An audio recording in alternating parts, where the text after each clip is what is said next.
Hello, welcome to Memphis Sounds Lounge. We're here once again to introduce you to some wonderful things that are going on in Memphis, especially for one person in particular who has the sound of Memphis going all around the globe. We have for you today a wonderful person She who can is sing, y'all. actually, yeah, she can sing. She got some other things going on as well. And her name is no other than Lisa Nobomoto. Woo! Welcome to the Memphis Sounds Lounge. It's so good Now, to be here. I know, and we're glad to have you. Thank And I you. think what we're going to learn today is How to sing. Me. you're going to give them a couple of Yeah, lessons right quick yeah, because no, that me was a little I off have a to little bit, a little test your flat. ears first. But we're so excited to have you here. Thank you. If you can tell us more about your background, how you may have grown up in Memphis, and how you've experienced Memphis and school and all that, and why you're here today. Oh, I'd love to. Yeah, my mother, she was born in Byhalia, Mississippi. She is one of 11 children. And actually, when she was born, when she turned 4, some hunters were, hunting out there in Byhalia and got lost. Mm-hmm. And they ran upon, her father's grocery store, Warren's grocery store and Mm-hmm. theater. It was Mm-hmm. also a theater. Wow. And yeah, he says, "Woo, we got lost in those woods over there. Can you help us?" Anyway, he said, "Yeah." And he said, "Well, can you give us something to eat?" So in doing so, he met my mother at that time at 4 years old. He says, "You have all these beautiful children, and my wife, she can't have any. It'd be nice to have one of yours."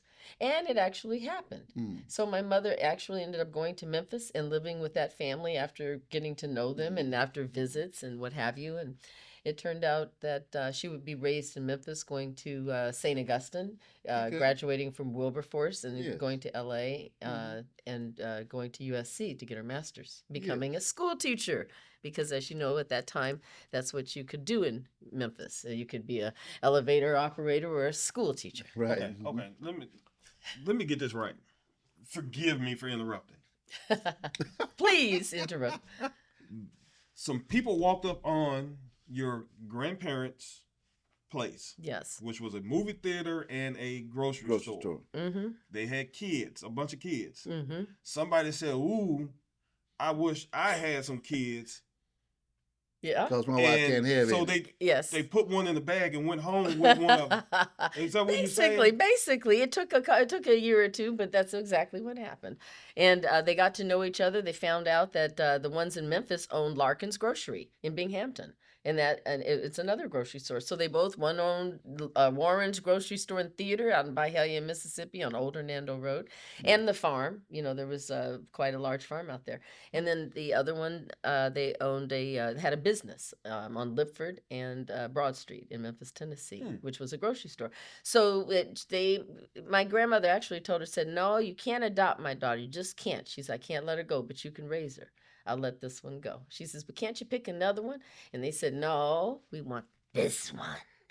Okay. So anyway, I thought she had a price tag on it or something like that. no, no, She no, was for no. sale. It wasn't for sale. No, it was just what happened in those days. Yeah. It was You threw me off on that one. I had to get clarification. I'm sorry. That's okay. Anytime. So she went to USC, got her degree, started teaching. She came back to Memphis.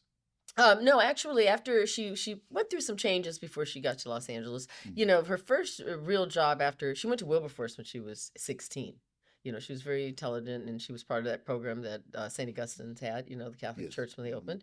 My mother's 97, so she was born in Happy birthday to her. She just had a yeah, April birthday. 26th. Yes, Yeah, indeed. yeah. And so now, after that, after she got married, and when she moved to Ohio, and she worked for the Navy, as a secretary. Mm-hmm. And but she came back, because her husband was also from Memphis and whatever. And then she moved to Los Angeles, California, and that's where my sister and I we came from. And I my sister's 11 years older than me, and she passed away. She was state bar president of California and also deputy DA for 40 years in downtown LA. Yes. Yes, and she went to University of Hartford. So my family, my mother, I believe, was sort of, like in those days, I believe they had a old saying where you take the seeds, you planted seeds in a row. You know, like Yeah. you raise your Right. children on the farm. And Mhm. the boy is only one boy, by the way. So the boy, you know, he was working the farm with the father, and the girls were doing this. But my grandfather had all those picnics, original picnics. He was the originator of those picnics down in Mississippi. Yes. And so he had hired B.B. King and all kinds of people to play when they were in their 20s Wow. Yes. on the farm, you know, and they had 2 weeks. And then with all those beautiful girls, you know, with cooking and serving food. And so it was a big Right. deal. You know, Yeah. people would stay overnight on the land for 2 weeks, you know, and enjoy it, That's cool. what have you. He So kept that's that how. shotgun loaded too with all those girls. Well, they all kept the shotguns Oh, loaded yeah. in those days. Yeah. Yes. Buckshot. So how did you come into play? When were you born? Was it here, someone else, and how you get back Yeah. here? Okay. Well, I actually was born in Los Angeles, California. Mhm. I stayed in LA and took a lot of lessons. You know, ever since I was 6, I had voice lessons. I had Yes. dance classes. Mhm. Went to Al Gilbert's dance studio in Hollywood. Gloria De Gaetano. I had Gloria Bennett. You know, I had for years, from age 6 until I was out of the house. You know, at Yes. 17.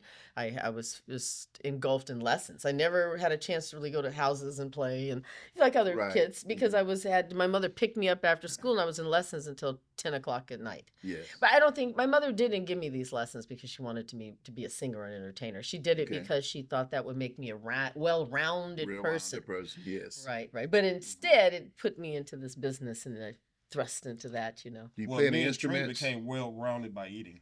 We should have been singing. Yeah. We would have had bigger figures. Yeah, that's true. That's true. Especially, yeah, that's very true. Yeah. Do you play any instruments? A little piano, but just enough to I can learn a song. I can be on the road. For example, I did an Irving Berlin Century Tour, 100th anniversary of Irving Berlin. We toured 107 one-night stands across 48 Wow. states on a bus. Whoa. And when you're on those tours, you want to keep things alive and keep things going. So you add Yes. more material to the list. So I would learn songs, and I'm able to play with the keyboard and learn new songs that I don't know, and it's helpful. And I can write songs. I wrote a song for Norman Connor's record. A few years ago called Adore. I've written a song, one for King Harrison. They got number 7 in Europe a few years ago. Yeah. Did a movie soundtrack for him. Different things, it Yes. helps. Writing, knowing how to play piano a little bit, and Right. reading, it does help. Mhm. Yeah, I'm not an orchestrator. I can't read like for my, a 100-piece orchestra chart like my husband Yes. could. But when Yes. he was alive, he conducted for Sarah Vaughan and Whoa. Carmen McRae, and his name was George Gaffney, Yes. great pianist, and Yes. he's on the Count Basie record, Send in the Clowns with Sarah Vaughan. That was your husband? That's my husband, my son's father. I have a son too. Wow. We have a son. Yes. He passed away too. I have a lot of death in my life. Did you Oh, notice that? my condolences. Wow. Thank you. It's I guess it's supposed to be a celebration. If so, I It is. celebrate a lot. Yeah. Yeah, I do. So he passed away, in 2002, and it's when our son was like 6. Oh. So our son's now a pilot. He flies 250 people, and he's happy. Now, in regards to your happiness, though, Yes. it looks to me that you have your happiness and get your happiness when you're singing. So how did you get into a singing career, and tell us how much you enjoy it as well. Wow, that's a good question. How I really got into the singing career, I mean, I already had everything put inside of me, all the Yes. lessons and Mhm. what have you. But then I started branching out, as I got to be 19 and 20 and 21. Right in that age, Mhm. I was just free, from my parents, Yes. and under their control. So I could make my own decisions. So I was hanging out in LA, and I was hanging out with this group that was owned or being touring out of Maverick Flats. Maverick Flats is a Black organization, and John Daniels, he was the head of Maverick Flats. And Yes. John Daniels, one of the first people in film who did the blaxploitation movies. Like Getting Over, Yeah. the movie. He had Yeah. the group The Love Machine. Uh-huh. And he had another movie I can't recall now. But anyway, out of Maverick Flats, I was right not too far from where I lived, because I was raised in View Park, and down the hill there in Crenshaw was Maverick Flats. on the corner of Crenshaw and Slauson. So I had met this group who was touring out of them. I really liked them, and I liked hanging with them, and I liked going to their rehearsals, and Yeah. I just enjoyed it. And I wanted to be a part of that group. And I said, well, I want to go with you guys. Can I sing with you? And I can sing and I can dance, and I don't know. So I talked to John Daniels. I went to John. I said, I want to sing with this group or whatever. And he looked at me, yeah. And he says, well, how would you like to try out for the Love Machine? And I said, okay, I'll do that. So one of the ladies, her name's Sheila. You know, she had a short afro, a beautiful, dark-skinned woman, right? Oh, and so I learned the routine with them. And then he says, you ready? I said, I'm ready for the audition. He says, who taught you? I said, Sheila. He says, Sheila? He says, Sheila, that's the last one to teach you. You must be really, really nice. And I said, oh, thank you. So I did the audition and did the whole thing and did the dances with the girls, the Love Machine. And after we were finished, he looked at me, he says, how would you like to be a part of my wife's group? We're touring and we're getting ready right now. I said, absolutely, yes. So I showed my mom all the dances I did and played the cassette and did everything. And I said, I'm going on tour. My mother this is my first tour. And so we were leaving to go to Vegas. And after that, we'd be going to Germany and all over Europe and, touring to Singapore, Australia and Indonesia. When was this? This was in 1985. World tour. Yeah, we were a little bit, of a world tour, yes. Well, John Daniels, when Michael Jackson went on tour, he called John Daniels to find out about, South Africa and different places. John had already been to over 100 countries. Yes. So everybody was calling John, Right, yeah.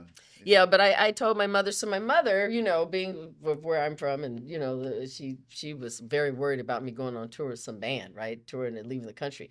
So she went over to John, right? She went over to John and she gave him a check at $500. She said, here. She says, this is a check for my daughter. She says, don't you leave my daughter anywhere in this world. You send her home. Here's you. She always has a ticket home with me. Right. And he said, he laughed and he said, he'll be fine. She'll be fine. He didn't tell me that until I was ready to, then I departed the group. But then Whatever happened to the check? John probably kept it for good, for the souvenir. But so I toured with his wife for a couple of years, and then after that I decided I wanted to go back to college. Right. I went to LACC. I really loved it. Was in music. Went to Cal State Northridge after that. Majored in music. Then I met Teddy Edwards while I was in. Okay. He's the first tenor bebop soloist in history on a record. He's from Jackson, Mississippi. He became my mentor. We became very close, Teddy and I. And I recorded with him on Polygram with the album called Blue Saxophone. And I was in school. When I met Teddy, I said, I need some big band arrangements. And he says, oh, yeah. And he looked at me. And I said, yeah. And he says, well, I got some for you, but they're not in your key. So you'll have to have them written in the key. I said, well, I can't afford all of that. That's expensive. He says, oh, I'll teach you. So I used to go over to his house and use the pen and the ink and the onion skin and everything. And I would write out and copy all of that music for the orchestra so I could sing it with Cal State Northridge A Band the following semester. And I did. And when I told Joel Leach, who was the head of the band at the time, I said, Teddy Edwards, oh my God, yes, he said. And I invited Teddy to play, with the band. And the whole thing was so wonderful because it was so much giving back to everything, in the situation. It was a lot given to me. And then I was able to give back to others, which I love. Yeah. That's amazing. So that's the beginning of the school. And then we started touring, Teddy and I. We started going on the tour and stuff. And one thing led to the next, until, I met my husband. We're married and what have you. And you met him on the road? No, actually, I met him in Los Angeles at a club. And we were hanging out and he would come between playing with different people. He would, Mark Murphy he played for, and a lot of different, Carmen Bure, Peggy Lee. So between all of those, I met him. First time I met him was backstage with Sarah Vaughan, but I didn't know that was going to be my husband. Right. He picked you up or you picked him up? I don't think we picked it. I don't think we did it like that. I don't know if I picked him up or he picked. We looked at each other and he couldn't take his eyes off of me. He kept staring at me and he kept bending his head forward and looking at me. Didn't scare you? A little. What do you mean staring at me? A bit. It was exciting. I liked him. I was in love with my husband, and we had a love child. Our son Naya was a love child. How long were you married? A year and a half. Yeah, that love was abrupt. We stayed married a year and a half.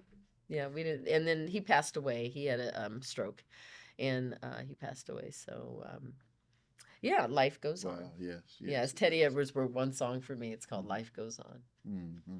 Hmm. Mm-hmm. So after, I guess, getting throughout school and all that, and going on this world tour, now what do? You start going solo, or Yeah, well, after I finished the, yeah, with the Irving Berlin Century Tour, and then I came back and went to school. I mean, I'm sorry. Then I, was with Teddy during that time. yes, And then uh, afterwards, I had kind of branched out on my own.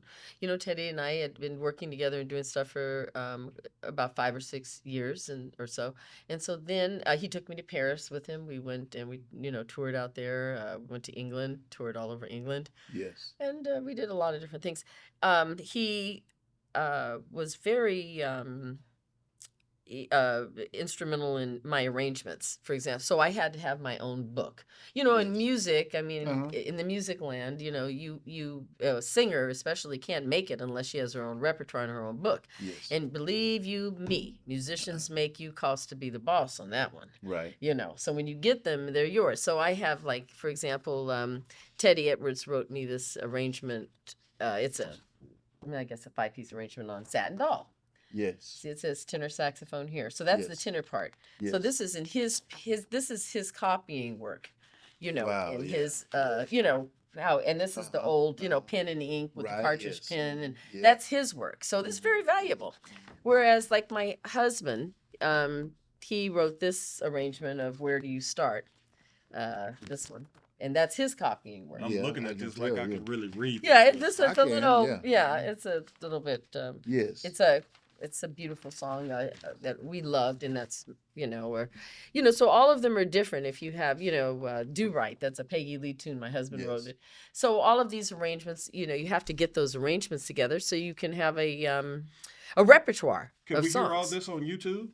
No, Well, not what- all of it, but you Well, can can hear. we hear any of this on YouTube? Well, not this. You can hear this live. This is my live music, Okay. and I have Where many, is many that? arrangements. Where can we find that? Well, whenever you see me performing, and when you see me performing And live, see, then you and can see, hear missed it. it last month because she was part of the African April I did. Cultural Awareness Festival. She was out there performing, and it wasn't long enough. I thought she was just Dr. taking a AC, little my intermission bad. break, Shout out to and she Dr. was AC. over with. Shout out to the ACs, Yvonne. and Yes, David. yes. We're going to have them actually on the show one of these days as well Excellent. to talk about African April. But your Yeah. performance was phenomenal. After that I was done. I said I can Thank go you so look at some of the much. crafts and buy a couple of You items didn't from other record with your places. phone?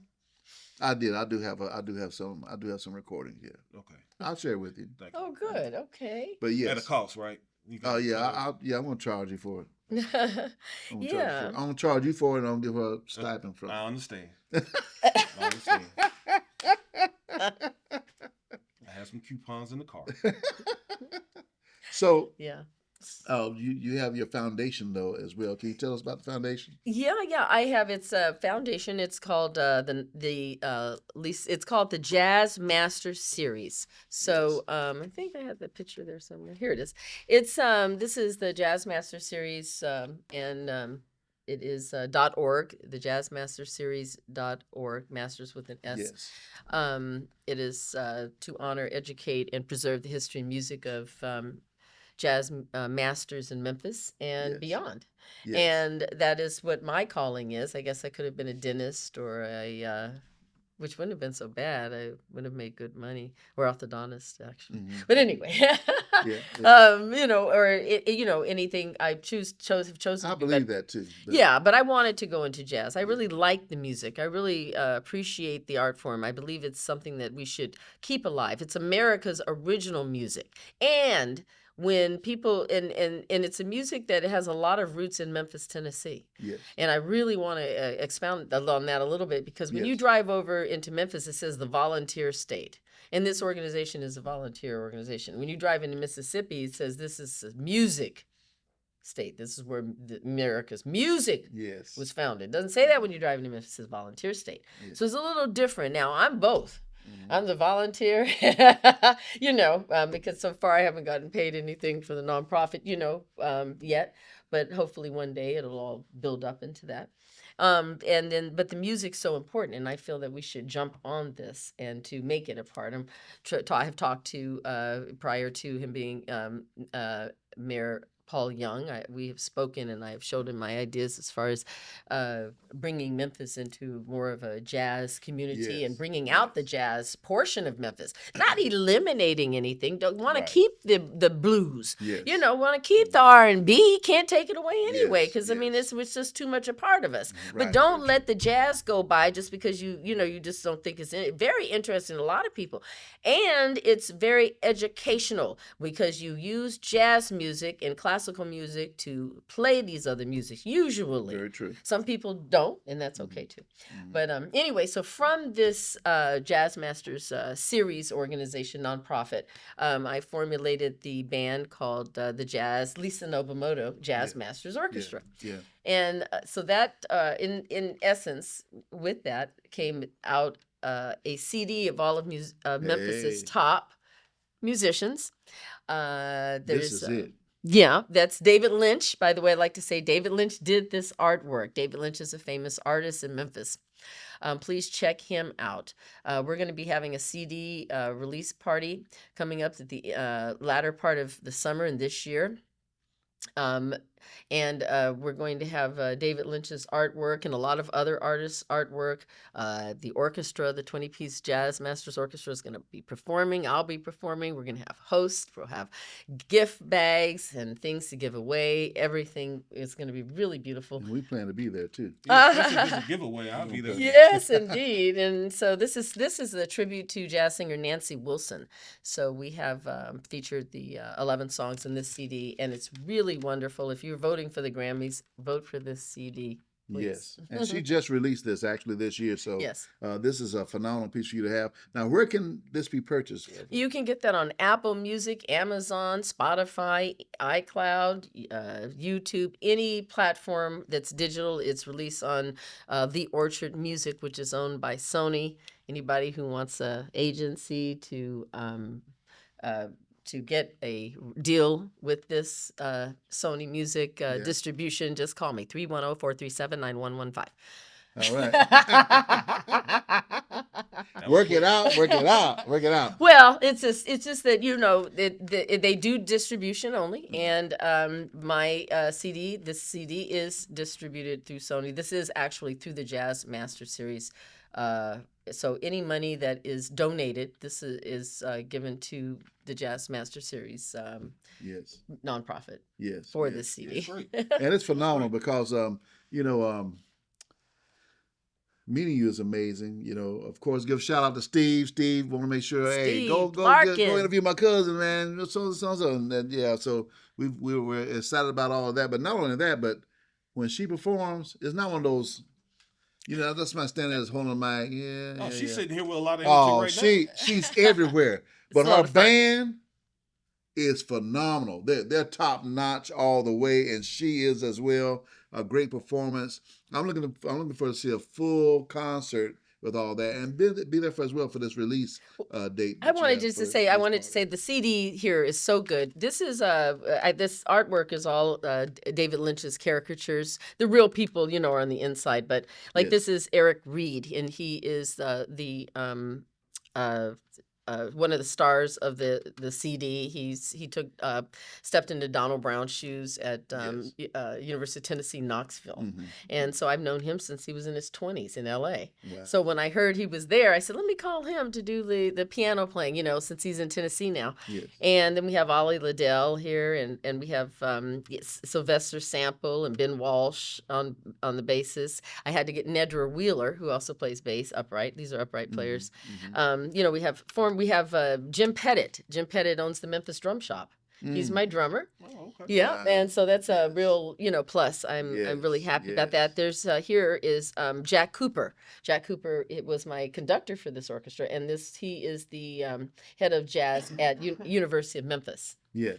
And there's just so many. Jeremy Wright, Kevin Tinker, my son Nayo Nobumoto. He's a recording engineer as well as a pilot, Yeah. and so he did the audio engineering. So all of the people on the CD are just masters. The main solo is done by John Lux. Mhm. Yeah, He's a I'm familiar with soloist. him. Yeah, Yeah. and then we have beautiful. We have Kelvin Walters, who's now attending the Juilliard University in New York. Oh, It's just so Reggie White, Mark Franklin on trumpet, Charlie Franklin on trumpet, Kevin Tinker on trumpet, Alex Streetrump on trumpet, and just, Gary Goldsmith on tenor saxophone, and just so many, John Michael on keyboards, and Eddie Clark on, bass trombone. And we have so many wonderful. I love this CD. It's so much to offer. I can't even begin to tell you how happy I am about it and how it yes. turned out for That, everyone. and this is a truly more than bona fide orchestra.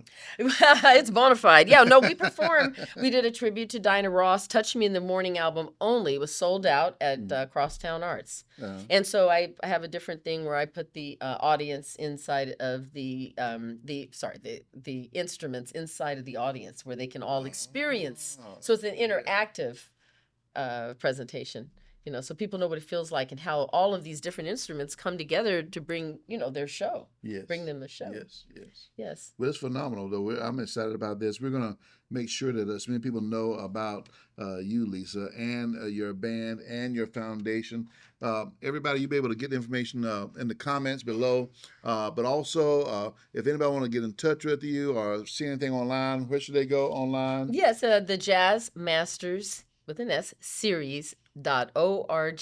Yes. And you can always look up Lisa Nobumoto, Nobumoto, Nobumoto. Yes, indeed. .com. You will not be disappointed with all the great things she has, and her singing is phenomenal. We're so glad to have you here on today, and we're looking forward to being there for the release party, though, so we can actually do a release take on all of this. I would love Yes, to. I would indeed. love to. Thank you so much for having me and, taking out the time. Yes, indeed. Again, thanks for watching once again the Memphis Sounds Lounge. We'll be back with even more things in the coming future. And stay tuned to Lisa Nobomoto in regards to her release party and getting this phenomenal CD and participating in our foundation. Everybody have a good one. Peace out.